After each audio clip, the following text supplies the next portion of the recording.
Bye, love.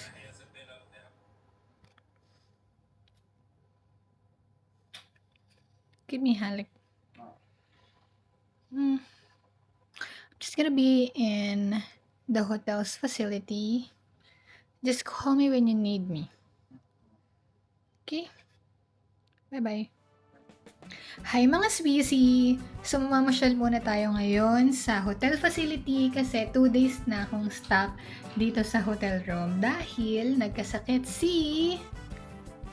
Teren! Si Habi. So bye-bye! So, medyo magaling na siya ngayon kaya pwede na tayong lumabas muna. Bye-bye! So, paglabas mo ng room namin mga Swissy, yun yung room namin. Ayan.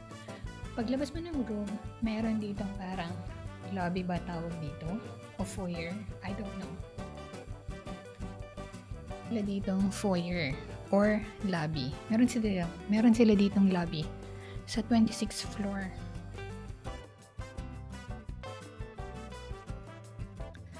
Na merong head-to-toe na glass window. Ganda! Overlooking yung Bangkok.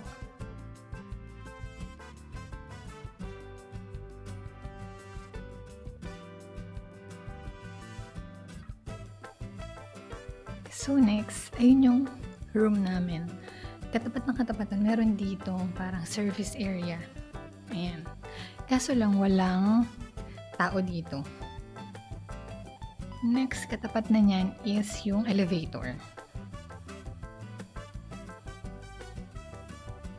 Nakakatakot yung tunog ng elevator ah.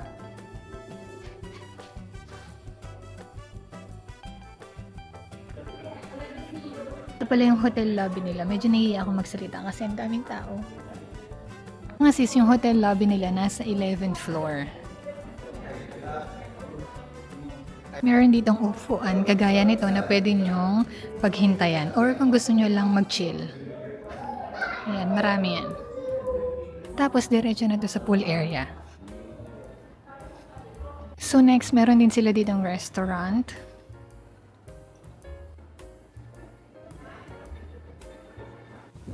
So dito naman mga Swissy, meron silang resto bar na malapit sa pool area kung gusto nyo mag-swimming and chill. Medyo malaki tong pool mga Swissy ha, hindi lang kita dito. Doon sa dulo ng pool, diretso siya pakaliwa.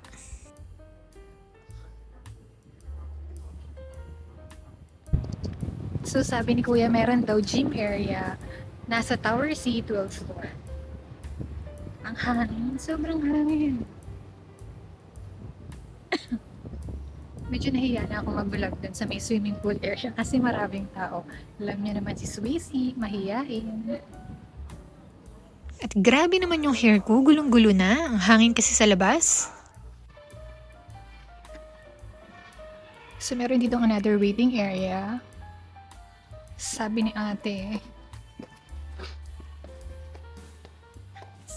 umakyat daw ako. Hindi ko alam kung bakit. Ano kayang meron dito? Ay, may locker to eh.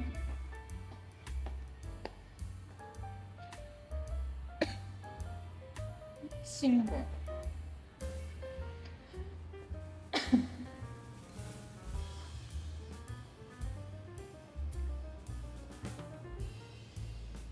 So, dito daw, sa dulo, fitness area, tsaka swimming area. Hindi ko alam kung baka maya ako mag-vlog, Diyos ko. So mga Swissy, yung pool area nila dito sa kabilang tower, mas maganda. Parang mas tahimik siya dito.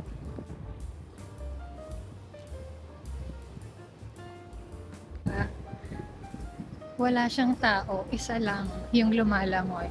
Pero may dalawang nakaupo sa gilid. Kaya feeling ko mas okay dito na mag-swimming kaysa dun sa kabila. Yung kabila kasi may katabi siyang bar area. Kaya feeling ko mas okay dito. So next, meron dito. Nandito yung gym at saka yung merong aerobics. Tapos meron ding spa. Hindi lang ako makaspot ng time na walang taong makatingin. Kasi nga, baka ayaw nila, syempre. Kaya ayoko rin magpakita ng tao dun sa mga area na yun. So, ito yung aerobic area. Tapos, ito yung spa. Tapos, ito yung gym area nila. Malaki ang luwag. So, nakuhanan ko na lahat ng area. Bumalik na tayo sa room kasi baka mamaya mapaaway pa tayo dito kapag may na-capture tayo na mga tao na ayaw nila. Ang ganda ng hagdan, no? O, di ba kabog? Parang ang sarap ikasal sa ganito, no? Tapos sa ganyan ka bababa. Or kaya, di ba? At talaga namang tinry niya talaga.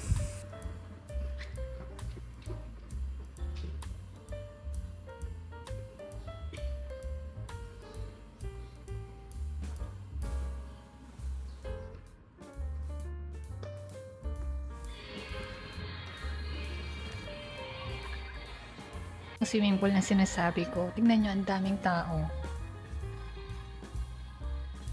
Ayan, oh. Diba? Mas tahimik dun sa kabila. Ito kasi malapit sa bar. Ito kasi yung bar.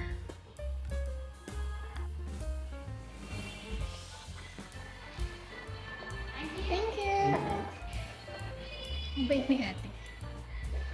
Ang pretty.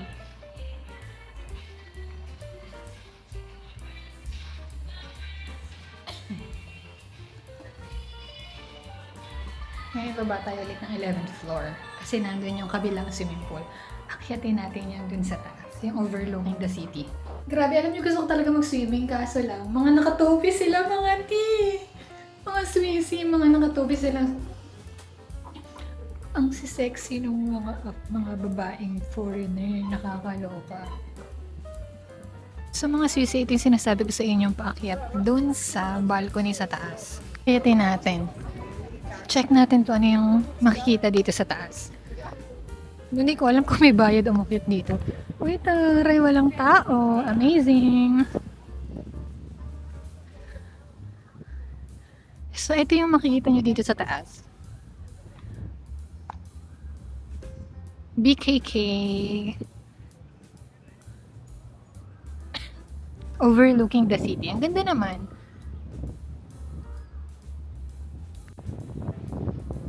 So mga Swissy, yung Prince Palace Hotel, sobrang dami nilang tower. Tower A, B, C, and D.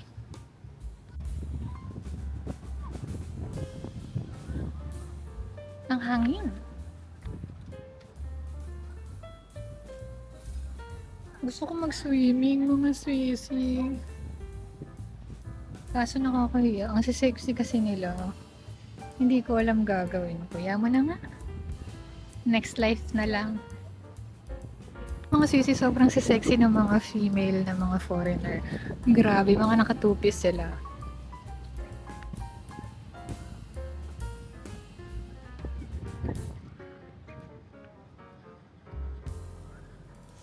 O diba, emote-emote pa yan siya. Feel ko lang naman yung hangin habang nagdadrama. Charot!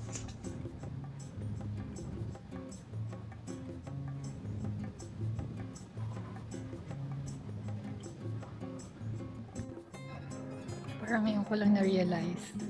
Nagpunta ako ng pool area tsaka dun sa may... Punta ako sa pool area tsaka sa bar area. Hindi man lang ako bumili. Nakakahiya pala. Ngayon ko lang napansin. Nakakahiya pala mga Swissy. Hindi na natin ulitin yon. Bye-bye na.